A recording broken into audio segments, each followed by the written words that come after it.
കഴിഞ്ഞ ദിവസം ഒരു അച്ഛനും അമ്മയും മകനെയും കൊണ്ട് കൗൺസിലിങ്ങിനായിട്ട് വന്നു. അവർ പറഞ്ഞു, ഇവൻ ഒരു കോളേജിൽ ചേർന്നെങ്കിലും ഒരാഴ്ച കഴിഞ്ഞപ്പോൾ തിരിച്ചു പോന്നു. ഞാൻ ചോദിച്ചു എവിടെയാണ്? അത് ബാംഗ്ലൂരിലുള്ള അറിയപ്പെടുന്ന ഒരു യൂണിവേഴ്സിറ്റിയിൽ ആണ് ചേർന്നത്.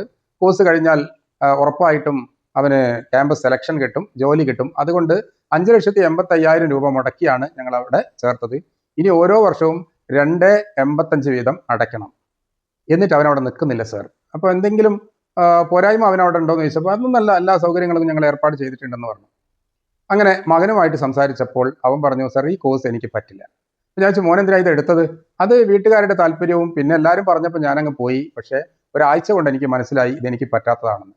അപ്പോൾ ഞാൻ അവന് ഒരു കൗൺസിലിംഗ് എല്ലാം കൊടുത്ത് അവരൊരു മോട്ടിവേഷനൊക്കെ ഉണ്ടാക്കി ഗോളൊക്കെ സെറ്റ് ചെയ്തപ്പം അവൻ പറഞ്ഞു, ഞാൻ പഠിക്കാൻ തയ്യാറാണ്, പക്ഷേ ഈ കോളേജിൽ ഈ കോഴ്സിന് ഞാൻ പോകുന്നില്ല. അങ്ങനെ ഞാൻ പറഞ്ഞു, നാളെ രാവിലെ ഒന്നുകൂടി വാ, നമുക്ക് നമ്മുടെ ആപ്റ്റിറ്റ്യൂഡ് ടെസ്റ്റ്, സൈക്കോമെട്രിക് ടെസ്റ്റ് ഒന്ന് എടുത്ത് നോക്കാം. അങ്ങനെ പിറ്റേ ദിവസം വന്നു. സൈക്കോമെട്രിക് ടെസ്റ്റ് എടുത്ത സമയത്ത് 10 കരിയറുകൾ ഇവന് പെർഫോം ചെയ്യാൻ പറ്റിയത് കണ്ടെത്തിയെങ്കിലും അതിൽ ഈ മെക്കാട്രോണിക്സ് എന്ന കോഴ്സ് ഇല്ലായിരുന്നു. എന്ന് പറഞ്ഞാൽ അവൻ അവിടെ സെലക്ട് ചെയ്തിരിക്കുന്നത് മെക്കാട്രോണിക്സ് ആണ്.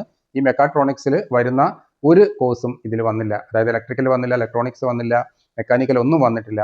അവന് ഫസ്റ്റ് ചോയ്സ് ആയിട്ട് വന്നിരിക്കുന്നത് AI ആൻഡ് മെഷീൻ ലേണിംഗ് ആണ്. ഉടൻ തന്നെ ഒരു സ്ഥാപനത്തിൽ ഒരു ഒഴിവുണ്ടായിരുന്നു. ആ സ്ഥാപനത്തിൽ വിളിച്ച് അവനെ അങ്ങോട്ട് അയച്ചു. അവൻ അവിടെ അഡ്മിഷൻ എടുത്തു. ഞാൻ പറഞ്ഞു വരുന്നത്, കുട്ടികളുടെ കഴിവ് മനസ്സിലാക്കാതെ ഒരു കാരണവശാലും നിങ്ങളാരും കുട്ടികളെ കോഴ്സിന് വിടരുത്. ചിലപ്പോൾ നിങ്ങൾ പറയുന്ന അവനങ്ങ് അനുസരിച്ചെന്ന് വരും, പക്ഷേ അവന് പറ്റാത്തതാണെങ്കിൽ മുന്നോട്ട് പോകാൻ കഴിയില്ല. ഒരു ആപ്റ്റിറ്റ്യൂഡ് ടെസ്റ്റ് നടത്തിയിട്ട് നിങ്ങൾ കുട്ടികളെ കോഴ്സുകൾ സെലക്ട് ചെയ്യുക. അല്ലെങ്കിൽ നമുക്ക് സമ്പത്തും സമയവും നഷ്ടപ്പെടും എന്നതിൽ സംശയമൊന്നുമില്ല. നിങ്ങൾക്ക് ഈ ഒരു ടെസ്റ്റ് എടുക്കാനായിട്ട് ഈ നമ്പറിൽ വിളിക്കാവുന്നതാണ്.